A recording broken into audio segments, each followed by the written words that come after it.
Hello everyone, this is Vanshika and I hope you all are fine. So before starting, if you are new to my channel, then please don't forget to subscribe my channel and press the bell icon so that you will get notification about my all the latest videos.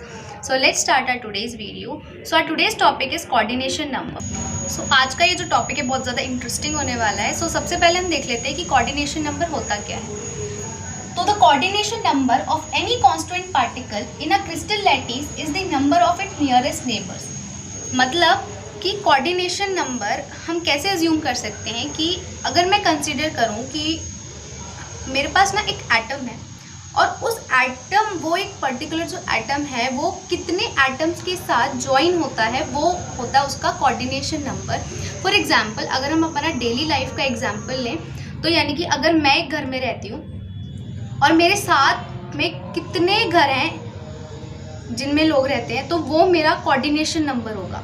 तो उसी तरीके से हमारे lattice crystal lattice में भी coordination number होता है. उनमें एटम्स प्रेजेंट होते हैं तो वो एक पर्टिकुलर जो एटम है वो कितने एटम से सराउंड करता है वो होता है उसका कोऑर्डिनेशन नंबर. तो हम कैलकुलेट करेंगे हमारे जो डिफरेंट टाइप्स ऑफ लैटिस हैं उनका कोऑर्डिनेशन नंबर क्या होता है. तो इनको हम जो हमने डिफरेंट डायमेंशन स्टडी किए थे 1 डायमेंशन 2 डायमेंशन 3 डायमेंशन उसके बेसिस पे हम इसको कैलकुलेट करेंगे. तो सबसे पहले हम स्टडी करेंगे कि हमारा कोऑर्डिनेशन नंबर 1 डायमेंशनल का जो हमारे 1D लैटिस होते हैं. सो हमने प्रीवियस लेक्चर्स में स्टडी किया था कि जो 1D लैटिस होते हैं उनके जो एटम्स हैं वो एक सिंगल लाइन में अरेंज होते हैं. यानी कि उनके जो एटम्स हैं वो हमारे एक सिंगल एक्सिस में अरेंज होते हैं कुछ इस तरीके से. ये क्या एटम है तो ये एक ही एक्सिस में ये हमारा एक्स एक्सिस है. तो इसी एक्सिस में हमारे जो एटम्स हैं वो 1 डायमेंशनल में अरेंज होते हैं. तो अगर हम इनका कोऑर्डिनेशन नंबर कैलकुलेट करें तो क्या होगा. अब हमने स्टडी किया था कि जो कोऑर्डिनेशन नंबर है वो होता है कि एक पर्टिकुलर एटम कितने एटम से सराउंड होता है वो उसका कोऑर्डिनेशन नंबर होता है. फॉर एग्जांपल अगर मैं लूँ कि मेरा ये वाला एटम मैं कंसिडर करूँ तो ये वाला एक पर्टिकुलर जो एटम है वो कितने एटम से ज्वाइन हो रहा है. एक के साथ वाला ये एटम है जिसके साथ ये ज्वाइन हो रहा है और एक ये वाला एटम है. तो यानी कि टोटल कितने एटम्स हो गए जिनसे ये सराउंड होता है 1 2.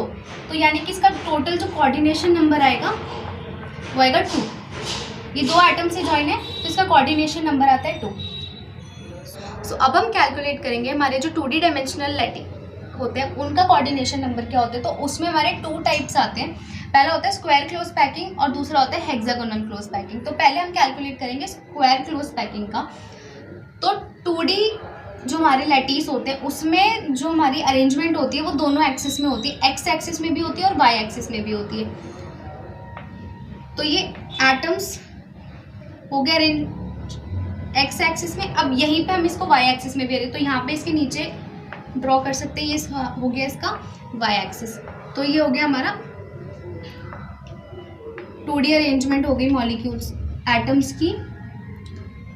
तो ये सिमिलर टाइप की लेयर्स हैं. तो मैं अगर इसको ए नेम देती हूँ तो ये इसके नीचे वाली भी सेम है, ये भी ए और ये भी सेम है तो ये भी है. तो हम इसको भी कह सकते हैं कि ये ए टाइप की अरेंजमेंट है. तो अब हम इसका कोऑर्डिनेशन नंबर कैलकुलेट करेंगे. तो फॉर एग्जांपल अगर मैं ये वाला एटम यहाँ पर कंसिडर करती हूँ तो ये वाला एक सिंगल एटम कितने एटम से कनेक्टेड है. ये इससे भी कनेक्टेड है, यहाँ से और यहाँ से. तो अगर हम इसकी शेप देखेंगे तो ये ऐसे आएगी, स्क्वायर बन रहा है. तो ये हमारी स्क्वायर क्लोज पैकिंग. और अगर इसका कोऑर्डिनेशन नंबर कैलकुलेट करें तो ये वाला इससे कनेक्टेड है, इससे और इससे. तो ये 1 2 3 4. तो यानी कि स्क्वायर क्लोज पैकिंग में जो कोऑर्डिनेशन नंबर होता है वो होता है 4. तो अब हम देखेंगे कि जो हमारी हेक्सागोनल क्लोज पैकिंग है उसका कोऑर्डिनेशन नंबर क्या होता है. तो इसमें थोड़ी सी जो अरेंजमेंट है हमारे इन एटम्स की वो थोड़ी सी डिफरेंट होती है. कैसे, इसमें ये एक लेयर आ गई. अब जो हम सेकंड लेयर लगाएंगे वो हम इसके साथ में नहीं लगाएंगे, वो हम इन दोनों मॉलिक्यूल्स के बीच में लगाएंगे यहाँ. फिर हम इस वाली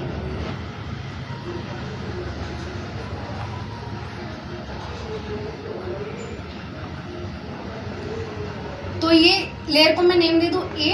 अब ये वाली से डिफरेंट है तो हम इसका नाम देंगे बी. ये सेम है ए और ये अलग है बी. तो यानी कि हम इसको कह सकते हैं कि ये ए बी टाइप की अरेंजमेंट है। तो अब हमें इसमें कोऑर्डिनेशन नंबर कैलकुलेट करना है। तो फॉर एग्जांपल अगर मैं कंसीडर करूँ मेरा ये वाला एटम, तो जो मेरा ये वाला एटम्स है वो कितने एटम से कनेक्टेड है? इससे भी है, यहाँ से भी है, यहाँ से भी है, इससे भी है, इससे भी है और इससे भी है। तो अगर हम यहाँ पे इसकी शेप देखें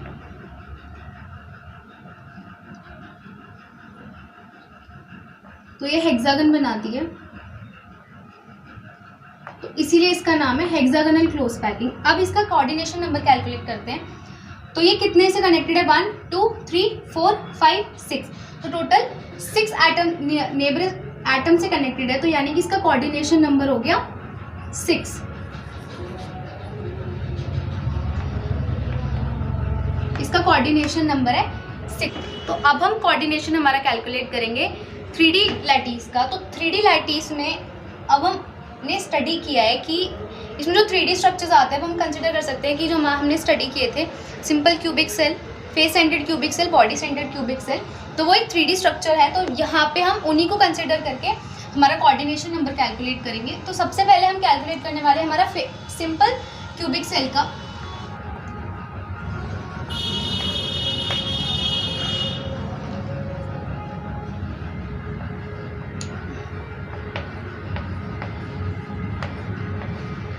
तो यहाँ पे मैंने एक सिंपल यूनिट सेल ड्रॉ किया है। अब हमने स्टडी किया था कि जो हमारे सिंपल क्यूबिक सेल होता है उसमें जो हमारे एटम्स प्रेजेंट होते हैं वो कॉर्नर्स पे प्रेजेंट होते हैं इस टाइप से। तो अगर मुझे यहाँ पे ना इसमें कैलकुलेट करना है कोऑर्डिनेशन नंबर एक सिंगल एटम का, कि यानी कि अगर मैं कंसिडर करूँ कि ये मैंने कंसिडर किया ये वाला एटम है, तो ये वाला जो एटम है खुद कितने और नियरेस्ट नेबर से अटैच है। तो अब मैं अज्यूम करूँ कि ये तो मेरा एक ही यूनिट सेल है। अब मैं अगर मेरे इस एटम को कंसिडर करती हूँ तो एक तो ये इससे कनेक्टेड है, ठीक है, एक इस वाले से कनेक्टेड है और एक ये इससे कनेक्टेड है। और हमारा जो क्रिस्टल लैटिस होता है वो यूनिट सेल को ज्वाइन कर करके बनता है। तो यानी कि इसके साइड में भी एक एटम प्रेजेंट है। अगर मैं अज्यूम कर लूँ कि यहाँ पे भी एक यूनिट सेल प्रेजेंट है, कितने हो गए 1 2 3 4, इसके ऊपर भी एक होगा और इसके आगे भी एक होगा। 3D स्पेस क्या होता है कि हमारे जो एटम्स प्रेजेंट होते हैं वो तीनों एक्सिस में प्रेजेंट होते हैं, एक्स एक्सिस में भी, वाई एक्सिस में भी और जेड एक्सिस में भी। तो यानी कि ये हो गया हमारा एक्स एक्सिस, ये वाई एक्सिस और ये जेड एक्सिस। तो टोटल कितने हो गए 1 2 3 4 1 2 3 4 5 6। तो यानी कि जो इसका कोऑर्डिनेशन नंबर आया वो कितना आया 6। तो हमारे सिंपल क्यूबिक सेल का कोऑर्डिनेशन नंबर होता है 6। तो अब हम हमारा कैलकुलेट करेंगे कोऑर्डिनेशन नंबर BCC का, यानी कि बॉडी सेंटर्ड क्यूबिक सेल। तो इसके लिए भी हम एक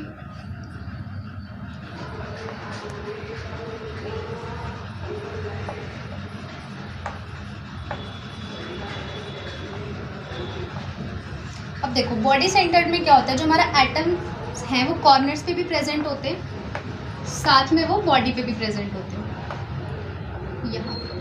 तो अगर हम अब हमें निकालना है इसका कोऑर्डिनेशन नंबर, तो हमें इसमें एक एटम कंसिडर कर लेते हैं। फॉर एग्जांपल इस वाले एटम का हमें कोऑर्डिनेशन नंबर निकालना है। तो हम देखेंगे कि ये जो एटम है ये कितने एटम से कनेक्टेड है।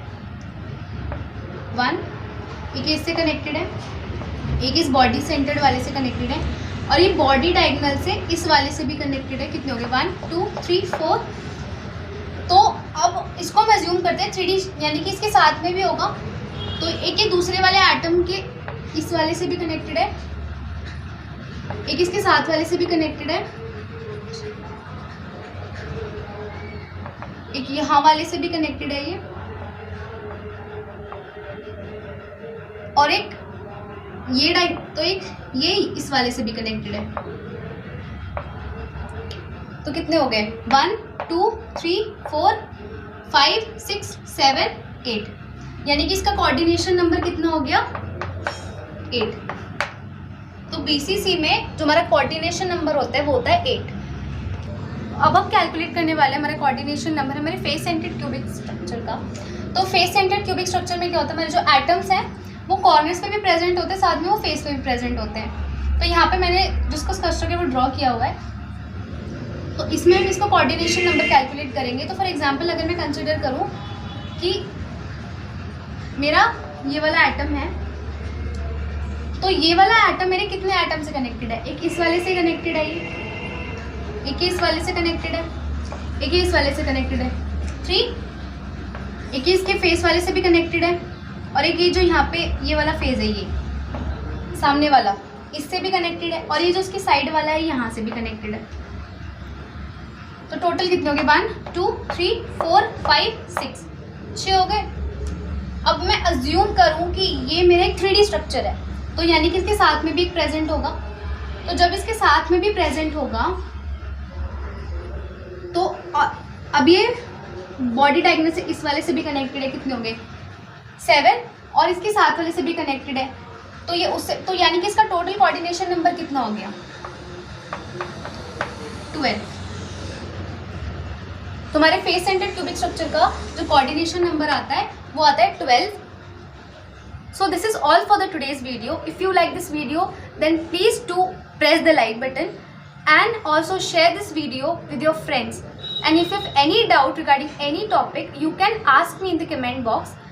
And don't forget to subscribe my channel and press the bell icon so that you will get notification about my all the latest videos.